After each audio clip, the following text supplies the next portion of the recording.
তোমরা কেমন আছো? আশা করি সবাই খুব ভালো আছো, আমিও ভালো আছি। তো চলো আজকের মতো ভিডিও এখান থেকেই স্টার্ট করছি। অন্বেষা বীরভূম লাইফে নতুন একটা ভিডিওতে তোমাদের অনেক অনেক স্বাগত। তো যারা আমার চ্যানেলে নতুন তাদেরকে আমার অনেক ভালোবাসা। তো ভিডিওটা তোমরা সবাই শেষ পর্যন্ত দেখো, আর হ্যাঁ কেমন হয়েছে অবশ্যই শেষে কমেন্ট করে জানিও। তো চলো এখন যাবো চা খেতে, তো চলো। আমি আর মা চা খেতে বসে পড়েছি, আর আমার হাতগুলো মানে মুখ ধোয়ার পর এত ঠান্ডা করছিল, তো মা যে গরম চাটা দিয়েছে, আমি কাপটাতে হাতটা না ভালো করে সেঁকে নিচ্ছিলাম। মানে গরমটাতে ভীষণ আরাম লাগছিলো, আর হাতটা মনে হচ্ছে পুরো আমার বরফ হয়ে গেছে। তো খানিকক্ষণ হাতটা একটু নর্মাল করে নিলাম, তারপরে মায়ের সাথে বিস্কুট খেতে খেতে গল্প করছিলাম। কত রকম গল্প হয় সকালবেলা উঠে। তো যাই হোক, সকালবেলা উঠে না ফ্রেশ মানে দেখবে প্রথম শুরুটা যদি খুব সুন্দর হয় না, সারা দিনটা খুব ভালো যায়। আমার তো সেটাই মনে হয়। আর যদি সকালে উঠেই যদি মাথাটা খারাপ হয়ে যায়, যদি খারাপ যায়, তাহলে আমার সেই দিনটা পুরো খারাপ যায়। তো যাই হোক, দেখো মা আর আমি চা খেয়ে নিলাম আর চলে এসেছিলাম ঘরে, মানে আমার রুমে চলে এসেছিলাম। বিছানাটা তো গোটাতে হবে, তো এইদিকে দেখো বিছানাটা গুটিয়ে নেব, আর ওইদিকে ঘরগুলো মা আজকে ঝাড় দেওয়া সবই করে নিয়েছিল। তো সেই কারণে আমি এই ঘরটা ঝাঁট দিতে চলে এলাম। আর আজকে ভাবছিলাম যে একটু বিছানাগুলো রোদে দেবো, তো ভাবলাম পরে দেবো, একটু এগুলো গুছিয়ে নিই, তারপরে উপরে গিয়ে ছাদে গিয়ে রোদে দিয়ে চলে আসবো। আর বাবা নিয়ে চলে এসেছিলো দেখো মাঠ থেকে এতগুলো লঙ্কাগুলো দেখে কি সুন্দর লাগছে না? তো লঙ্কার বোটাগুলো ছাড়িয়ে লাগলে কি লঙ্কাগুলো শুকিয়ে যায় না, তো ভাবলাম লঙ্কার বোটাগুলো ছাড়িয়ে, তার এখন যেহেতু ফ্রিজে রাখি না, এমনিই রেখে দিই। তো আর এই যে ঝুড়িটা দেখো, 10 টাকা সেই ঝুড়িটা কিনেছিলাম না, এটাই লঙ্কা রাখার জন্য কিনেছিলাম। তো যাই হোক, কাজে লেগে গেল। আর বোটাগুলোও দেখো ফেলে দিলাম। আর মা বললো আজকে একটু মাথাতে কালার করবে, মানে গার্নিয়ারে এই ব্ল্যাক ন্যাচারালটা মা লাগায়।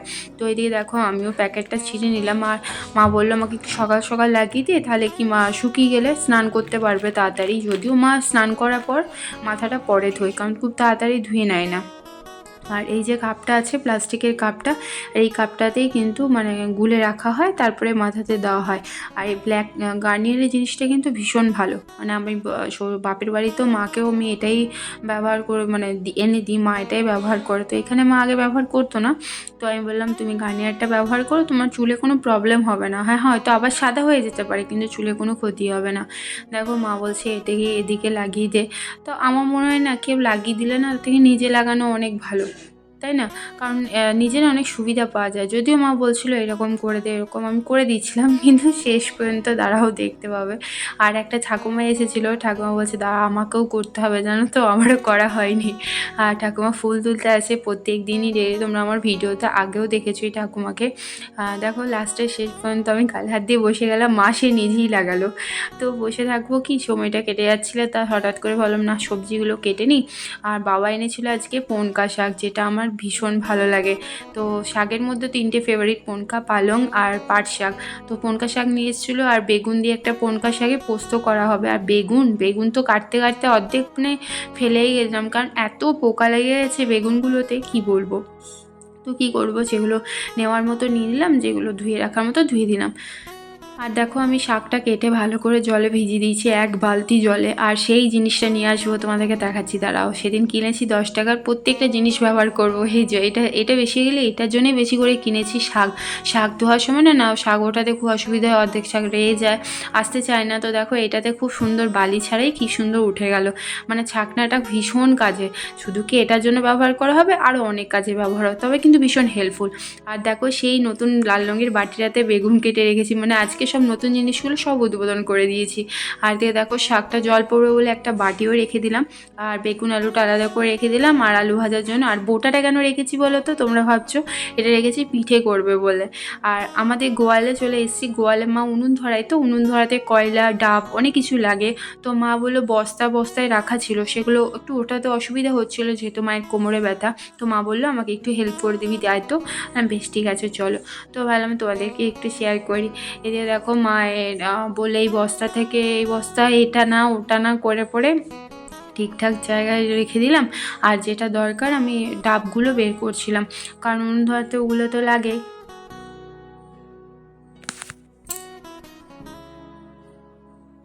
আর ঠাকুমা হঠাৎ করে এসেছিলো এই যে সর্ষে এগুলো নিতে। এগুলো দিয়ে না ঠাকুমা যেদিন পিঠে করবে, মানে তারপরের দিন যেদিন আমি ভিডিওটা শ্যুট করেছিলাম তারপরের দিন ঠাকুমা পিঠে করবে বলে এই সর্ষে কাড়িগুলো নিতে এসেছিলো। কারণ এই সর্ষে কাড়িতে না উনুন ভীষণ ভালো ধরে, মানে খুব তাড়াতাড়ি ধরে যায়। দিনও ঠাকুমা কটা নিতে এসেছিলো। আর দেখো এক বাটি নিয়ে নিয়েছি, এইগুলো হচ্ছে ওই কয়লার গুঁড়ি দিয়ে মাটি দিয়ে করে। তো দেখো আমিও স্নান করে নিয়েছি, ফ্রেশ হয়ে নিয়েছি পুরো। তো যাবো এখন রান্নাঘরে, রান্নাঘরে ভাত মানে রান্না বসাবো। এটা দেখো আমি চালটা মেপে নেবো, কারণ উনুনটা প্রায় ধরেই এসেছিলো, তো ভাবলাম চালটা ধুয়ে রেখে দিই।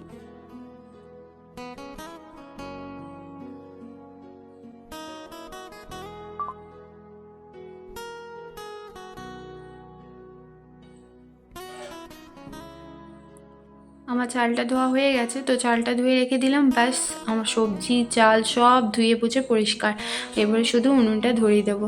তো দেখো মা শারদার নাম করে উনুনটা ধুয়ে নিলাম। আর এই শারদা মায়ের ছবিটা না রিসেন্টলি বক্রেশ্বর গিয়েছিলাম, বক্রেশ্বর থেকে নিয়ে এসেছি। এরকম ছবি বলে রান্নাঘরে রাখলে নাকি অনেক শুভ। তো মা শারদাকে প্রণাম করে অন্নপূর্ণাকে প্রণাম করে ভাতের হাঁড়িটা বসিয়ে দিলাম, প্রত্যেক দিনই তাই করি। তো দেখো জল গরম হয়ে গেছিলো বলে চালটাও দিয়ে দিলাম। এদিকে ভাতটা 1 ফুটে নামিয়ে রেখেছিলাম। আর যে বলেছিলাম যে বেগুন আলু দিয়ে পনকা শাক দিয়ে একটা শাক পোস্ত করবো, তো সেই কারণে দেখো একটু ভালো করে একটু ভেজে নিচ্ছি। আর এদিকে শাকটাও কেটে রেখে দিয়েছি, তার জন্য দিয়ে দেবো। এবারে যেহেতু ভাজা অনেকটা হয়ে গেছিলো, তো ভাবলাম না একটু ঢাকা দিয়ে একটু ভালো করে নাড়িয়ে চাড়িয়ে নিই। আর দিয়ে দেখো আমার ভাজা হয়ে গেছিলো, এবার শাকটা দিয়ে একটু নেড়ে চেড়ে নেবো, তারপরে জল দিয়ে ফুটতে দিয়ে দেবো। তো ভালো করে শাকটা দিয়ে নেই, শাক দিয়ে দিলে না আমার না কড়াইয়ে এরকম নাড়তে ভীষণ অসুবিধা হয়। যাই হোক কোনো রকম করে হ্যান্ডেল করে নিয়েছি। দিয়ে দেখো ভালো করে গোটা শাকটা ভালো করে নিয়ে নিয়েছি, এবারে দিয়ে দেবো জল। ব্যাস এবারে ফুটে এলেই প্রায় রেডি। আর এদিকে দেখো মা একটা জিনিস করছিলো, এটা কি বলো তো, তোমরা কি দূর থেকে দেখে বুঝতে পারছো? না বুঝতে পারছো না, তাই তো? এটা করছিল মা কুমড়ো বীজগুলোতে ভেতরে যে সাদা সাদা অংশ থাকে না, সেগুলো মা একটা একটা করে ছাড়িয়ে রেখেছিলো। এইটা দিয়ে বীজটা দিয়ে বড়া করে ঝালদা যদি তোমরা খেয়ে দেখো কোনোদিনও ভুলবে না, এতটাই টেস্টি লাগে। আমিও কোনোদিন খাইনি, এই বাবার বাড়িতে মানে শ্বশুর বাড়িতে এসে পরে মায়ের হাতে খেয়েছিলাম, তো দারুণ লেগেছিলো, সেদিন আমাদের করেছিল। তো দেখো মা এই মশলাটা বাটা হয়নি, তো আমিও ওইদিকে দেখো সর্ষে রসুন আদা এসব একসাথে আর একটু মৌরি সব ঝালদার জন্য একটু বেটে নিলাম, কারণ ওই যে বড়াটা করেছিল মা ওই বড়াটা ঝালদা করবে বলে। তো দেখো এদিকে রান্নাঘরে কাজ করতে করতে দেখলাম এদিকে জামাগুলো শুকিয়ে গেছিলো, তো ভাবলাম ওগুলো তুলে নিয়ে চলে আসি আর গুটিয়েও রেখে দিই, কারণ ওইদিকে তখন মানে রান্না চাপানো ছিল, অতটা চাপ ছিল না, আর মা ছিল ওই কারণে। তো মা বললো তাহলে কাপড় চাপড়গুলো শুকিয়ে নে, শুধু শুধু রোদে কেন থাকবে, জামা কাপড়গুলো শুকিয়ে গেছে বলে। তো ভাবলাম তাই করি, তাহলে এগুলো গুটিয়ে রেখে দিই, আমার অনেকটা কাজ আর কি এগিয়ে থাকবে।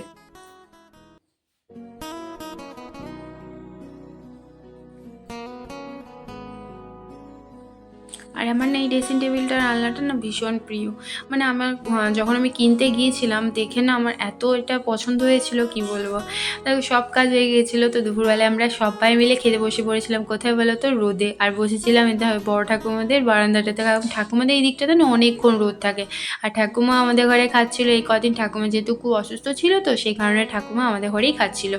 তো দেখো ঠাকুমা দুটো ঠাকুমার মাঝে আমি খেতে বসেছি, আর মা তখনও বসেনি, কারণ মায়ের আজকে দেরিতে স্নান করেছিল, মাথা মাথাটা ধুয়েছিল না, সেই কারণে।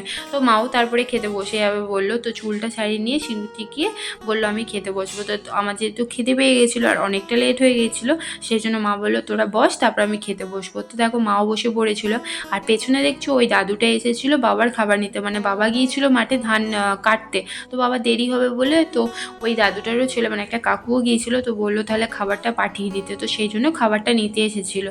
আর দেখো আমিও খাবারটা দিয়ে পরে আমার তো খাওয়া হয়ে গেছিলো, তার জন্য চলে এলাম ছাদে, কারণ এই কদিন ধরে আমরা রোদেই শুচ্ছি, কারণ ঘরে এত ঠান্ডা বরফের মতো না, মানে শুয়ে দিলে আর উঠতে পারছি না, আর লেপের ভেতর থেকে আর ওঠা যাচ্ছে না। তো এখন কদিন রোদেই শুচ্ছি। তো দেখো আমি ভালো করে বিছানা বলতে না মাদুর আর দুটো বালিশ নিয়ে চলে এসেছি, ব্যাস ঢাকা নিয়ে এবারে শুয়ে পড়বো। দেখো আমাদের কিন্তু বিছানা রেডি। রোদের মধ্যে শুতে কার কার ভালো লাগে একটু কমেন্ট করো তো। আর দেখো আমাদের যেহেতু পিঠে হবে, তো সেই কারণে দেখো সেই গোল গোল করে যে পিঠেটা হবে, তো মিক্সিতে ভাবলাম পিঠেটা মানে চালগুড়িটা পেস্ট করে দিই। ঠাকুমা দুইটা বড় ঠাকুমারও করে দিয়েছিলাম আর আমাদেরও করেছিলাম, কারণ আর এইখানে করছি কারণ রান্নাঘরের আমাদের সুইচটা না খারাপ হয়ে গেছে, মানে কী হয়েছে বুঝতে পারছি না। তো এইখানে আবার মিক্সিটা এনে পরে পেস্ট করতে হচ্ছে, কি বলবো বলো। তো দেখো এদিকে দেখো মিক্সিটাও নিয়ে চলে এসেছি, আর এখানে পেস্ট ঠাকুমাদেরটা আমাদেরটা হয়ে গেলে ঠাকুমাদেরটা করে দেবো। তো এটা করতে বেশিক্ষণ টাইম লাগেনি, মানে যেগুলো গুঁড়ো করে যেটা হয় না, একটু বেশি টাইম লাগে, আবার গুঁড়ো করো আবার চালো। তো এটা 2-3 বার করে দিলে বেশ খুব সুন্দর পেস্ট হয়ে যাচ্ছিলো। আমাদেরটা হয়ে গেলে এবার দিয়ে দেবো ঠাকুমাদেরটা, ব্যাস তাহলে আমার কাজ কমপ্লিট। তো মাঝে একটু মিক্সিটা ডিস্টার্ব করছিল বলে বাবাকে ডেকেছিলাম, বাবা দেখলো। তো যাই হোক আমাদেরও প্রায় রেডি, এবারে খাবো গরম গরম পিঠে, তো তোমাদের সাথে সেটাও শেয়ার করবো। তো কেমন হয়েছে ভিডিওটা অবশ্যই কমেন্ট করে জানিও। তো আজকের মতো ভিডিও এখানেই শেষ করছি, তোমরা সবাই খুব খুব ভালো থেকো, সুস্থ থেকো। আজকের মতো এখানেই শেষ করলাম, টাটা বাই।